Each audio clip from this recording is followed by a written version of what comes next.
Assalamualaikum warahmatullahi wabarakatuh. Bismillah, alhamdulillah, Allahumma sholli ala Muhammad wa ala ali sayyidina Muhammad. Segala puji bagi Allah, semoga sholawat serta salam tetap terlimpah kepada junjungan kita Nabi Muhammad SAW. Hai semuanya, apa kabar hari ini? Semoga selalu sehat, selalu baik, selalu berbahagia, selalu dalam lindungan Allah, dan selalu bersemangat untuk menjalani hari ini. Buat teman-teman yang masih stay di channel ini, terima kasih. Terima kasih untuk subscribe, komen, like, dan dukungannya untuk channel ini. Mudah-mudahan Allah memberikan balasan dengan sebaik-baik balasan ya. Baik teman-teman, kali ini aku masih mau ngebahas tentang FR. Masih bahas FR aja kak? Iya dong, buat nemenin teman-teman yang masih semangat untuk mempersiapkan tes SKB-nya, meskipun mungkin tinggal beberapa ya, semakin mendekati hari akhir, tapi insya Allah aku akan menemani kalian semua sampai di tanggal terakhir tes SKB. Jadi tetap semangat ya, kita belajar bareng, kita belajar bersama. Oke, langsung aja ke materinya sebagaimana covernya, yaitu dakwah. Kalau kemarin sudah ngebahas tentang dakwah, nah kali ini akan membahas tentang dakwah Wali Songo. Kita langsung ke materi ya. Selamat belajar. Oke, ini dia FR-nya. Kita awali dengan bismillahirrahmanirrahim. Mudah-mudahan apa yang kita pelajari memberikan manfaat dan keberkahan untuk kehidupan kita ya teman-teman. Dan tentunya membantu teman-teman dalam tes SKB nanti. Oke, tentang dakwah Wali Songo ini ada beberapa FR ya teman-teman, dan terkait metode dakwah sunan. Nah, di sini yang menjadi pokok bahasan itu ada 3 sunan, yaitu Sunan Kudus, kemudian Sunan Kalijaga, dan Sunan Bonang, terkait dengan suluk-suluknya dan metode-metodenya. Nah, kita pelajari dulu metode dakwah Wali Songo, gambaran umumnya seperti apa ya.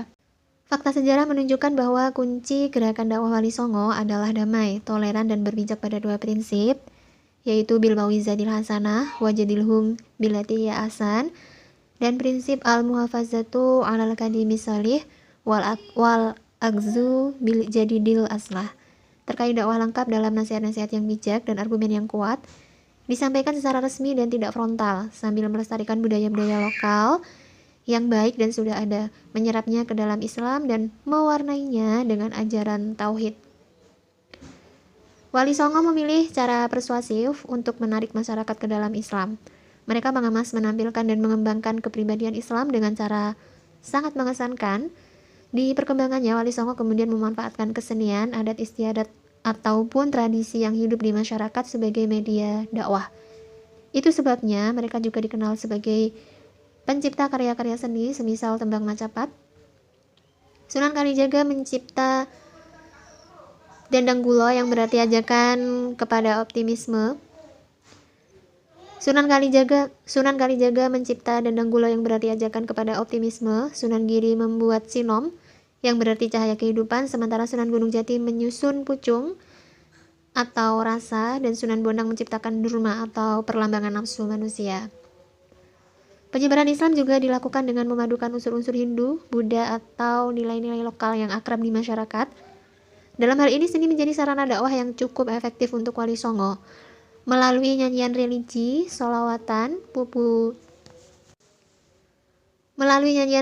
solawatan, pujian, dan tembang rakyat seperti Kinanti, Pucung, Mas Kumambang, mereka memasukkan ajaran-ajaran Islam. Yang menonjol adalah pengembangan pada lakon-lakon cerita wayang, seperti Sunan Kalijaga mencipta Jimat Kalimasada yang tak lain 2 kalimat syahadat. Cerita wayang yang semula bernuansa Hindu-Buddha diganti dengan kisah para nabi dan rasul, tauhid, akhlak, tasawuf, dan ajaran Islam lainnya. Tokoh dan peristiwa dalam wayang hanya sebagai simbol yang diberi tafsiran filosofi sesuai dengan tafsiran ajaran Islam. Kesenian ludruk juga dijadikan sebagai wahana dakwah dalam penyampaiannya. Kesenian ludruk kemudian diberi muatan pesan-pesan moral, misalnya mengajak masyarakat agar tidak melakukan mulimo, madon, madat, main, maling, dan minum. Kemudian di bidang pendidikan, asimilasi dilakukan para Wali Songo dalam pengembangan pesantren, pesulukan, peguruan yang terbuka bagi seluruh masyarakat. Kemudian lanjut, metode dakwah Sunan Kudus, Jawa Tengah melalui beberapa pendekatan. yaitu pendekatan struktural, dakwah Sunan Kudus dengan cara mengislamkan penguasa atau ikut terlibat dalam pendirian kekuasaan baru, seperti Kesultanan Demak dan Cirebon. Sunan Kudus turut terlibat sebagai senopati di Kesultanan Demak. Pendekatan kultural, dakwah Sunan Kudus dengan cara mencipta ruang budaya, membangun masjid, akulturasi budaya, desain bangunan Masjid Al-Aqsa, dan Menara Kudus yang didesain mirip atap bangunan pura. Mengikat sapi di halaman masjid, Sunan Kudus juga melarang jamaahnya untuk menyembelih sapi meski dalam Islam hal itu dihalalkan. Hal ini sebagai wujud strategi menarik simpati masyarakat yang kebanyakan saat itu menganggap binatang sapi sebagai makhluk yang suci. Sunan Kudus meminta masyarakat untuk tidak memotong hewan kurban sapi dalam perayaan Idul Adha untuk menghormati masyarakat penganut agama Hindu dengan mengganti kurban sapi dengan memotong kurban kerbau. Pesan untuk memotong kurban kerbau ini masih banyak ditaati oleh masyarakat Kudus hingga saat ini. Mengubah tembang dan cerita ketauhidan, buah karyanya adalah lagu gending Mas Kumambang dan Mijil. Dalam banyak hal, Sunan Kudus mencoba mewarnai gending atau cerita-cerita tertentu yang semula kering dari nilai Islam diisi dengan semangat ketauhidan. Kemudian dakwah Sunan Kalijaga. Kalijaga dikenal sebagai seorang seniman, budayawan, filsuf, dan waliullah. Dalam menyebarkan dakwah, dia sangat luas dalam memasukkan nilai-nilai Islam ke dalam budaya Jawa. Dikenal sebagai seorang seniman, budayawan, filsuf, dan waliullah. Dalam menyebarkan dakwah, dia sangat luas dalam memasukkan nilai-nilai Islam ke dalam budaya Jawa. Hal ini bisa kita lihat ketika Sunan Kalijaga melakukan dakwah melalui wayang kulit. Meskipun tradisi wayang pada mulanya bukan berasal dari Islam, namun Sunan Kalijaga memodifikasinya dengan cerita yang berbau Islam. Wayang kulit Purwa dengan lakon Punokawan, Semar, Gareng, Petruk, dan Bagong. Selain berdakwah melalui wayang, Sunan Kalijaga sangatlah kreatif dalam bidang seni dan budayanya. Beliau merupakan pencipta lagu Ilir-Ilir yang sampai sekarang masih kita kenal. Selain menciptakan lagu Ilir-Ilir, Sunan Kalijaga merupakan pencipta pertama beduk yang digunakan untuk memanggil umat muslim untuk sholat. Dia juga orang pertama kali yang mengadakan gerbek maulid di Demak dalam menyambut kelahiran Rasulullah, dan masih banyak lagi seni yang ia geluti. Dakwah Sunan Kalijaga terhadap Bupati Semarang meminta membuat beduk dan mengajak orang sholat berjamaah di masjid menyamar menjadi tukang penjual rumput dan mengajarkan zuhud kepada Sunan Pandanarang, Bupati Semarang. Kemudian suluk dalam dunia sufi adalah beragam langkah dan metode yang ditempuh untuk mensucikan nafsu diri sehingga pantas menjumpai Tuhan. Kata suluk masuk ke dalam bahasa Jawa. Kata suluk sudah digunakan sejak masa Wali Songo, sebuah kitab tasawuf berbahasa Jawa abad ke-16. Dinamai usul suluk, ajaran-ajaran yang terkandung di kitab ini dinisbatkan kepada Sunan Bonang.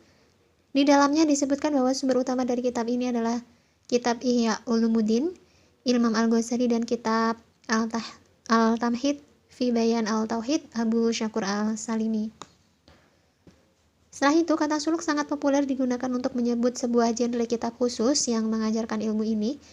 Karakteristik genre karya ini identik ditulis dalam bahasa Jawa dan mengikuti aturan puisi Majapahit. Sangat banyak kitab-kitab suluk di Jawa. Suluk Ali Fatimah disebut sebagai ajaran untuk bekal mati, suluk Wujil. Nah, suluk Wujil ini suluknya Sunan Bonang ya. Suluk Malang Sumirang, suluk Tirtaraga, suluk Balkum, suluk Jepeng, suluk Paisan, Wahya Jatmika, dan suluk Martabat Ta'ayun adalah sebagian kecil di antaranya. Secara harfiah, suluk didefinisikan sebagai menempuh jalan menuju Yang Maha Esa. Suluk merupakan bentuk karya sastra pada masa kerajaan Islam yang berisi tasawuf tentang keesaan dan keberkahan ilahi yang maha kuasa. Suluk juga merupakan tembang gubahan Sunan Bonang yang dituliskan pada daun lontar. Salah satu contoh suluk yaitu suluk Wujil. Isinya nasihat Sunan Bonang kepada Wujil, seorang kerdil bekas abdi Raja Majapahit. Suluk ini merupakan salah satu suluk yang berisi tasawuf. Nah, di sini kita berbicara suluk sebagai sebuah karya sastra ya teman-teman. Kemudian sudah ya materinya.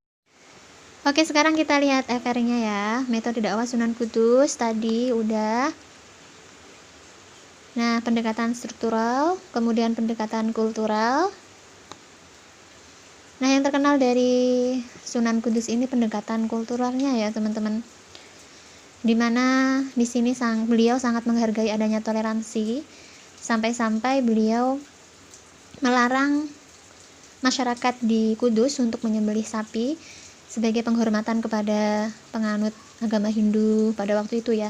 Tentu saja ini dilakukan untuk menarik simpati masyarakat kala itu, dan cara ini cukup efektif, cukup manjur untuk menarik simpati masyarakat hingga pada akhirnya memeluk agama Islam. Kemudian dakwah Sunan Kudus adalah dengan cara bilhal, dengan memberikan pengajaran membuat garam, membuat apa lagi, sehingga dapat menciptakan lapangan pekerjaan. Kalau dikaitkan dengan masa kini contohnya, nah, jadi titik poinnya di sini pengajaran praktek ya teman-teman. Masyarakat diajak praktek untuk membuat garam sehingga masyarakat mampu untuk membuat garam, sehingga kemampuan dalam membuat garam itu menjadi sebuah pekerjaan. Nah, coba kita lihat optionnya. Nah, di sini optionnya itu hanya ada 3 ya. Seminar menciptakan lapangan pekerjaan, memberikan pelajaran bagi siswa dengan metode ICT, penggunaan teknologi dan informasi, membekali mahasiswa dengan public speaking. Sebenarnya semuanya ini kalau dipelajari bisa menjadi pekerjaan ya teman-teman. Tapi coba pilih yang mengarah ke praktek langsung ya. Kalau seminar menciptakan lapangan pekerjaan ini mengecoh ya teman-teman, jawabannya bener nih, seminar menciptakan lapangan pekerjaan, tapi kalau kita pikirkan lagi, ini loh cuma sekedar seminar gitu. Seminar kan masih sebatas bilisan ya. Kalau seminar itu kita belum praktek langsung ke lapangannya gitu. Kalau sementara yang dicontohkan oleh Sunan Kudus ini langsung membuat garamnya. Nah, jadi kalau untuk pertanyaan A ini, meskipun kaitan jawabannya itu ada kaitannya dengan pekerjaan, tapi di sini sepertinya hanya sebatas seminar. Coba kalau kita yang ke B, memberikan pelajaran siswa dengan metode, ini kan metodenya ya, metode belajar. Misalkan belajar mata pelajaran apa menggunakan teknologi, misalkan menggunakan media komputer, media internet seperti itu. Jadi belum mengarah ke pekerjaan ya. Kemudian kalau untuk membekali mahasiswa dengan public speaking, ini juga bisa menjadi pekerjaan. Misalkan untuk bisa PD, mempunyai kepercayaan diri berbicara di depan ya ini. Sebenarnya dari ketiga ini belum ada yang mengarah langsung kepada praktek menuju sebuah pekerjaan. Coba nanti lihat option lainnya di pertanyaannya. Siapa tahu ada yang lebih cocok untuk menjadi jawaban. Oke, kita lihat. Sunan Kudus berdakwah dengan menekankan pada seni suluk yang intinya tentang, nah, suluknya Sunan Kudus ini tentang ketauhidan ya teman-teman. Nah, coba kita lihat di sini suluknya Sunan Kudus. Nah, ini dia. Sekarang kita bisa kembali ke teks suluk Sunan Kudus yang di manuskrip kita terekam di halaman 19 hingga 21. Nah, ini hanya potongan ya teman-teman, kita langsung ke artinya. Penjelasan mengenai suluk fasal keutamaan sembahyang adalah untuk menemukan inti gambarannya, yaitu melihat dirinya lepas jauh tidak ada hakikatnya, yaitu keutamaan sholat yang tidak ada sekutu dalam pandangan di dalam sholat. Faslun memberikan kita gambaran bahwa ajaran-ajaran ini sebenarnya direkam dalam salah satu kitab dengan pembagian sub-sub faslun di dalamnya, di mana kali ini sampai pada subbab inilah penjelasan mengenai suluk. Nah, suluk Sunan Kudus berisi tentang ajaran tasawuf, tentang ketauhidan ya teman-teman. Di sini membicarakan tentang seseorang yang melakukan sembahyang gitu, sebagai pendekatan diri kepada Tuhannya. Nah, jadi suluk-suluk yang dibawa oleh para sunan itu adalah berisi tentang ajaran-ajaran keagamaan, tasawuf, ketauhidan, seperti itu. Kemudian kita lihat FR berikutnya. Jadi di sini jawabannya ketauhidan ya teman-teman. Dakwah Sunan Kalijaga terhadap Bupati Semarang dengan metode dakwah al-hikmah, metode kesenian.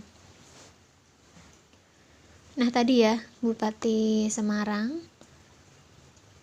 ini dia dengan meminta membuat beduk, mengajak orang saat berjamaah di masjid, menyamar menjadi tukang penjual rumput dan mengajarkan zuhud kepada Sunan Pandanarang.